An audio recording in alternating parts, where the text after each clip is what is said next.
Naam, ndugu mfuatiliaji wa Basel TV, tukiwa katika mwendelezo wa vipindi vyetu katika studio yetu, na leo tumeweza kupata ugeni kutoka kwa wanafunzi wa chuo cha Muhimbili. Wamekuja na jambo lao hapa, tukaona ni vyema pia tuweze kuwasikiliza na tuweze kurusha matangazo yetu moja kwa moja kabisa. Karibu sana. Asante sana. Yes, tutaweza kujitambulisha, wewe ni nani, umetokea katika taasisi gani au jumuiya gani ya wanafunzi, then utuambie pia mna jambo gani katika studio yetu leo. Asante sana. Kwanza kabisa nipende kusema nitoe shukurani kwa kutukubali kuja kwenye TV ya Basel. Kwa majina naitwa Ethan Festo Magugika, ni mwanafunzi wa kada ya afya ya mazingira, chuo kikuu cha afya na sayansi shirikishi Muhimbili. So siku ya leo tumekuja rasmi kutambulisha tukio letu litaloenda kwa jina la TESA Walkathon Season 1. Na ningependa kutoa historia kidogo kabla ya tukio tumekuwa tukijihusisha na vitu gani. So ukiangalia jina linasema TESA Walkathon, mwanzoni utaona kuna association, kifupisho cha association TESA. TESA ni kirefu cha Tanzania Environmental Health Student Association. So kama taasisi tumekuwa tukijihusisha kufanya matukio mbalimbali. Tumefanya career fair event ya kwanza na ya pili, lakini pia tumejihusisha na international conference mwaka 2019 tulipo Uganda. So pia tumefanya scientific forum zinazohusisha public health na environmental health. Kwa ni taasisi ambayo inajihusisha sana na kukutanisha wanafunzi wa kada ya mazingira, watu waliomaliza katika kada ya mazingira na industry ambazo watu wanaosoma afya ya mazingira wanaweza kupata fursa. So ni kwa mara ya kwanza kabisa tumefikiria kuja na tukio ambalo ni la tofauti na haya yote ambayo tushawahi kuyafanya hapo nyuma. Na hili tukio linaitwa TESA Walkathon. So TESA Walkathon ni tukio ambalo linaadhimisha kuwakutanisha watu wanaosoma kada ya afya ya mazingira, watu waliomaliza programu ya afya ya mazingira, lakini na wanajamii kwa ujumla, kutembea, kukimbia na kuwa na muda wa michezo wa pamoja kwa lengo la kuimarisha afya, lakini pia kama tunavyoelewa ufanyaji wa mazoezi ni moja ya njia kuu inaweza kutusaidia kujilinda na magonjwa yasiyo ya kuambukiza. Na hili tukio limelenga kufanyika rasmi mwezi wa 5 tarehe 3, na watu ambao tunawaangalia au tunatamani wahudhurie hili tukio letu, kwa lengo la kwanza ni wanafunzi wenyewe wanaosoma kada ya environmental science, lakini pia tunalenga pia alumni, watu ambao washamaliza kwenye kada ya environmental health. Tunawalenga watu ambao ni industries kama Amref, OSHA pamoja na MDH, pia wawe watu ambao waweze kuhudhuria kwenye hili tukio. Sawa, sasa umeweza kuzungumzia Walkathon. Ni nini hasa kitakuwa kinafanyika katika hiyo siku? Pengine ndugu wasikilizaji wetu hawajui kwa undani nini maana ya Walkathon. Maana tumezoea kusikia marathon. Sasa hii Walkathon inaweza kuwa neno ugeni kwa baadhi ya watu. Tuambie kwa kifupi nini maana ya Walkathon? Walkathon ni matembezi ya hisani. Okay, kwa ni matembezi ya hisani. Ni nini hasa kimewasukuma nyewe kuandaa kitu kama hiki? Na ukiangalia kabisa ni msimu wenu wa kwanza kama ulivyosema. Ndio, ukiangalia, lakini kwenye msimu wa kwanza ukiangalia tumekuja na lengo ambalo ni very sensitive, na ni lengo ambalo pia limetupa motisha kuja na hili tukio.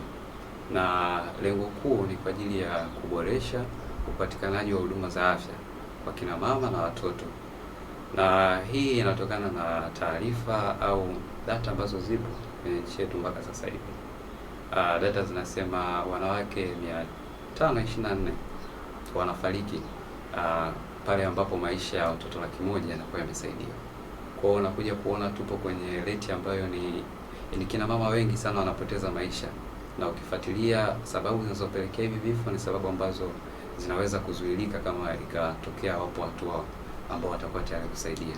So sisi tukasema tufanye hili tukio tukiwa na dhumuni kuu la kuwa sehemu ya kutatua ili tatizo la vifo vya kina mama na watoto wadogo. Kwa lengo kuu la TESA Walkathon kiliangalia linasema kwamba kuchangisha fedha kwa ajili ya kusaidia na kurahisisha upatikanaji wa huduma ya afya kwa mama na mtoto. Sawa. Sawa, asante sana Ethan, umeweza kuelezea vizuri kabisa utangulizi wa tukio na lengo la tukio, lakini pia walengwa. Sasa kwa kuwa umeambatana na rais wa chama mwenyewe, tungependa pia aweze kutuambia sasa ni kina nani hasa au tutegemee nini hasa matokeo ya hili tukio ambalo litakwenda kufanyika hapo mwezi wa 5. Karibu sana. Asante. Kwanza kabisa nipende kutoa shukrani kwa uongozi mzima wa Basil TV. Kwa majina yangu naitwa Felix Fred Mwansasu, ni rais mteule wa TESA mwaka 2025-2026. Walengwa wetu wakubwa kabisa katika tukio letu ambalo litaenda kufanyika mwezi wa 5 TESA Walkathon ni wanafunzi, lakini pia mashirika tofauti tofauti kama Amref, OSHA na MDH, DKCI. Yeah. Asante. Kumekuwa na mwamko mdogo sana wa wanafunzi katika ushiriki wa matukio kama haya. Nyinyi kama TESA mmejipanga vipi kuhusu kuleta hali au mwamko wa wanafunzi wengi kushiriki katika tukio lenu? Ni sahihi, kitu ulichokisema ni sahihi kabisa, kwamba katika matukio mengi sana ambayo yamekuwa yakifanyika hasa pale chuoni Muhimbili kumekuwa kuna mwamko mdogo sana, lakini sisi kama TESA pia tumejipanga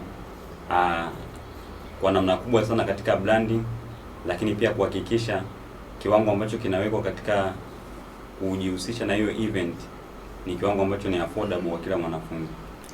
Mmejipanga vipi? Natamani kujua mmejipanga vipi katika mipango ambayo mmeweka. Naomba nipe plani tu ambao tuseme kwamba katika hatua 100 za kufanya uhamasishaji sasa hivi mpo kama asilimia ngapi? Tupo kama asilimia 60. Asilimia 60. Yeah. Okay, sawa. Lakini pia umezungumzia swala la wadhamini hapo wa event yenu. Mmepiga hatua gani katika swala la kutafuta wadhamini kwa ajili ya kusaidia uandaji wa tukio lenu? Lakini pia mnaangalia vipi maslahi ya wadhamini ambao wamewalenga nyie ili kuweza kuwasupport katika tukio lenu? Ukiangalia tukio ambalo tumelipanga ni lipo kwa ukubwa sana, na kiuhalisia sisi ni wanafunzi, bajeti ni kubwa. Kwa hiyo sisi kama sisi pekee yetu hatuwezi kuifanikisha tukio hili, lazima tuwe tuna watu ambao wanaweza kutusupport. Kwenye swala la wadhamini, mpaka kwa sasa tumesambaza proposal kwa baadhi ya wadhamini wetu, ambazo proposal hizo zinazungumzia zaidi kuhusu hilo tukio pamoja na budget. Na ukiangalia katika hizo proposal pia kuna ngazi tofauti pale ambazo kuna offer pia kwa wadhamini ambao watakuwa watatudhamini kwenye hiyo event yetu. Kuna gold, kuna bronze, kuna platinum. Kwa wale wadhamini wetu ambao watashirikiana nasi kwenye ngazi ya platinum watatuchangia milioni 10, lakini wale ambao watashirikiana nasi kwenye ngazi ya gold watatuchangia milioni 5, lakini wale ambao watashirikiana nasi kwa ngazi ya bronze watatuchangia milioni 2. Okay, tutegemee nini baada ya tukio hili?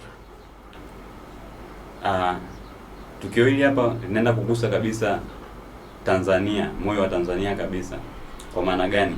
Ukiangalia mama na mtoto ndo chanzo cha mafanikio, naweza nikasema chanzo cha mafanikio cha nchi. Kwa mategemeo ya kwanza ni kuhakikisha tunaboresha afya ya mama na mtoto. Kwa namna gani? Kupitia ile pesa ambayo tutakusanya kutoka kwa wadhamini tofauti ambao watatudhamini event hiyo, tutafanya vile vitu vya msingi kama kununua mahitaji ambayo yanahitajika ya muhimu wakati wa mama kujifungua. Tukiangalia kuna program ambazo zinaendeshwa, kampeni tofauti za mama na lishe. Kwa vitu kama hivyo. Kwa nini mama na mtoto na sio baba na mtoto? Kama nilivyotoka kutangulia kusema kwamba moyo wa mafanikio au moyo wa Tanzania ni mama na mtoto. Kwa sababu gani? Mama yeye ndo anayejifungua, yeye ndo anayezaa.